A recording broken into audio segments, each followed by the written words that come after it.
Hello students, welcome back to our science class. Today we are going to start the remaining part of chapter 3, that is adaptations in animals. In this part we will read about adaptations for food, adaptations for protection and adaptations in behavior. And then there will be a short note on animals in danger or the extinct animals. So let us start today. We will start from page number 30, the bottom part. Adaptations for food. So different animals eat different kinds of food. To help them eat their kind of food, they have special kinds of body parts such as mouth, teeth and claws. Okay. So now we are going to divide the animals as per their adaptations for food. The first example is the first division is herbivores. Herbivores are the animals who eat only plants. And for that purpose, they have sharp front teeth and it helps them to cut the grass. Flat and strong grinding teeth at the back of their mouth help them to chew their food. And the examples are cows, horses, deer, rabbits, all these are herbivores. Okay. And the next part is carnivores. So after herbivores, we are going to discuss carnivores. Carnivorous animals or carnivores, they eat the flesh of other animals.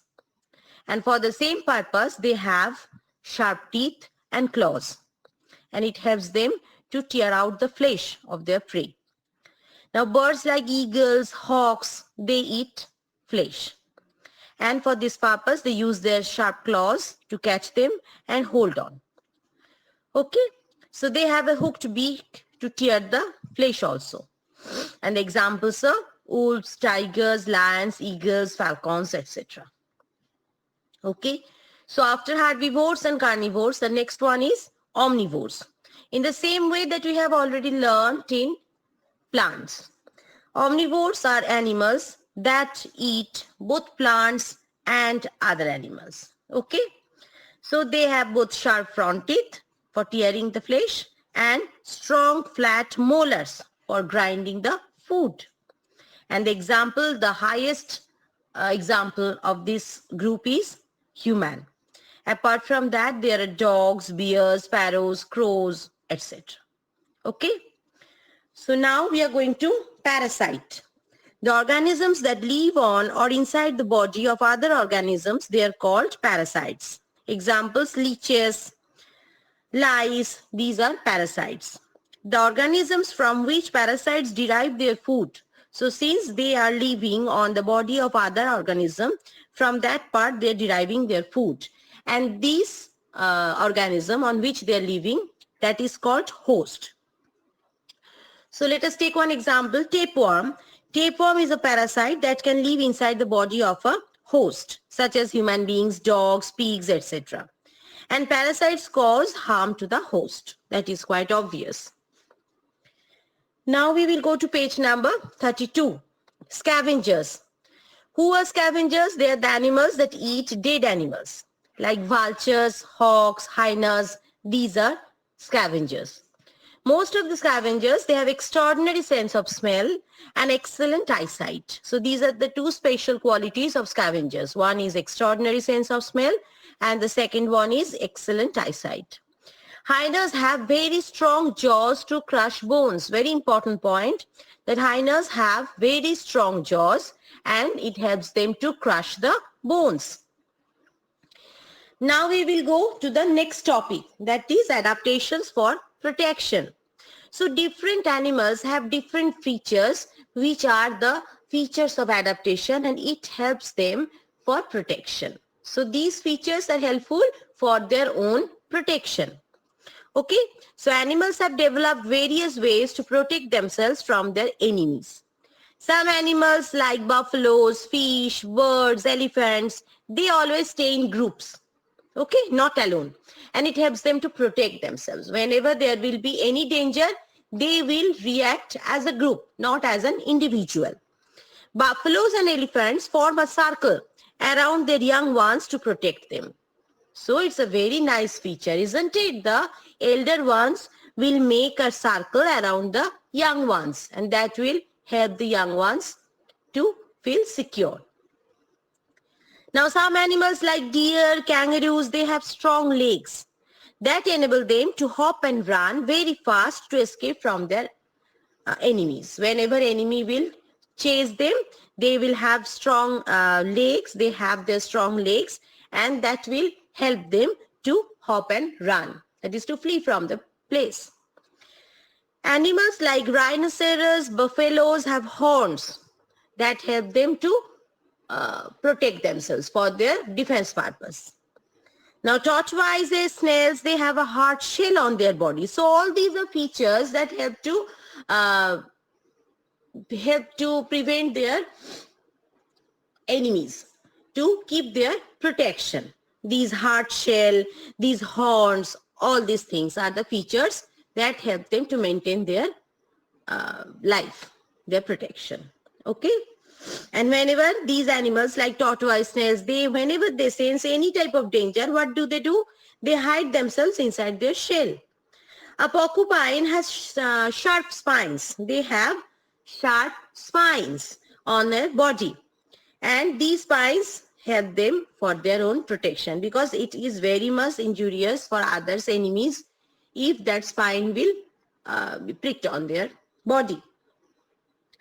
Some animals have body coverings that make them look similar to or merge with their surroundings.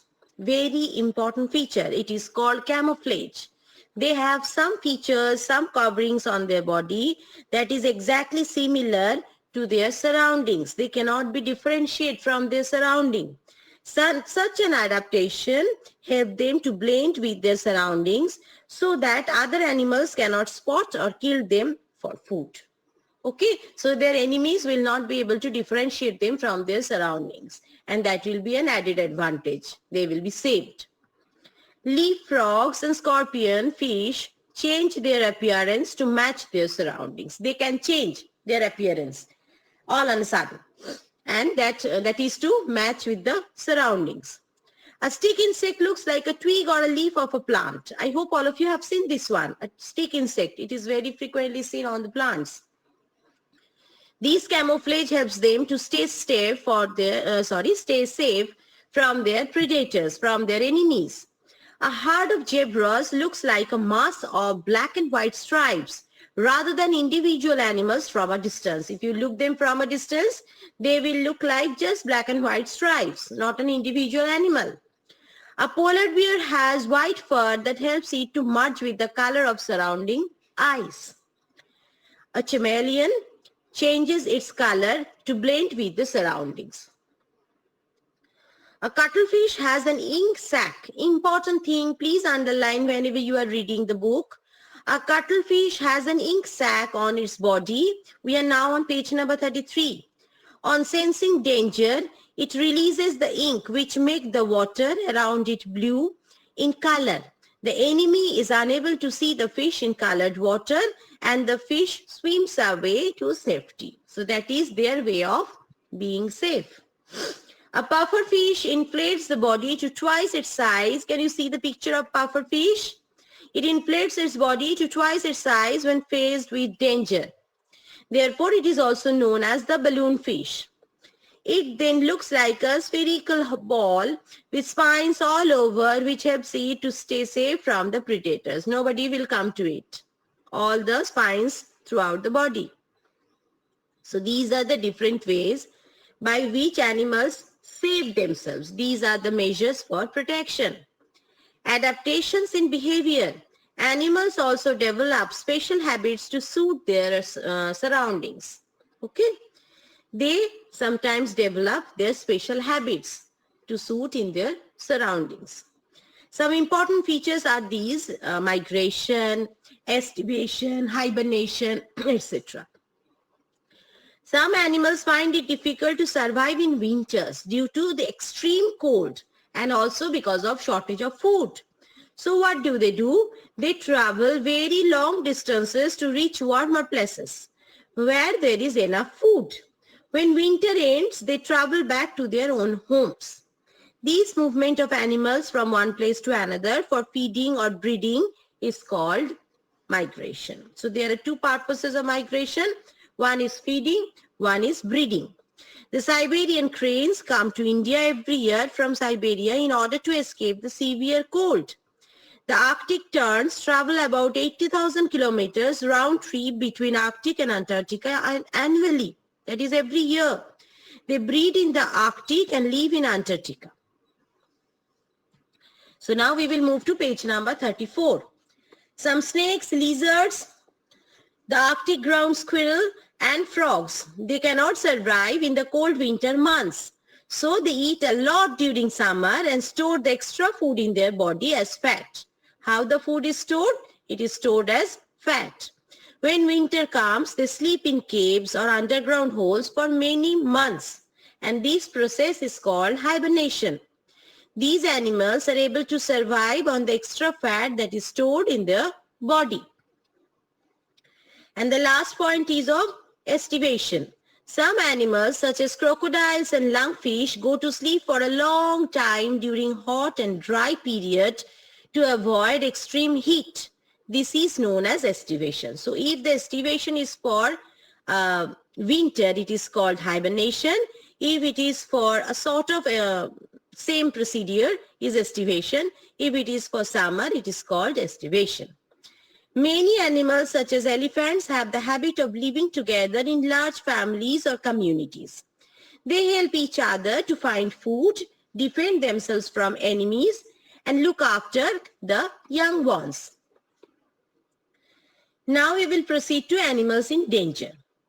Forests, rivers, and oceans are the natural homes of many animals. However, due to increased human activities, their natural homes are very much affected, badly affected. Due to these activities, some animals have disappeared from the earth. What a mess created by us. Such animals are called extinct animals. Examples are passenger pigeon, dodo, etc. These are already extinct animals. Now, animals that are in danger of becoming extinct, that is a very few in number, but they are still not extinct, they are called endangered animals. That is animals already in danger. Giant panda, snow leopard, Asian elephant, and also our favorite tiger. These are some endangered animals. The population of tiger is alarmingly decreasing. It is reducing in number every year because tigers are mercilessly being killed for their skin. The giant panda feeds only on bamboo shoots. And if the forest in which the pandas live are destroyed, how they will live? What would happen to them? They will gradually become extinct. When we cut plants for our use, we sometimes destroy the habitat of animals. That is their natural habitat. We should be careful that our activities do not harm animals or their homes because they have the same places on the earth where they should live like us. If we are concerned about our own places, we should be equally concerned about their habitat, their natural homes. Wildlife sanctuaries and national parks that are created to provide them safe habitat. Okay, so that's all for the chapters. You will read whatever I have sent you and you will write down the question answers also that I am sending you. Rest of the part I will send you, the question answers part I will send you in the next week. So keep well and take care. Bye.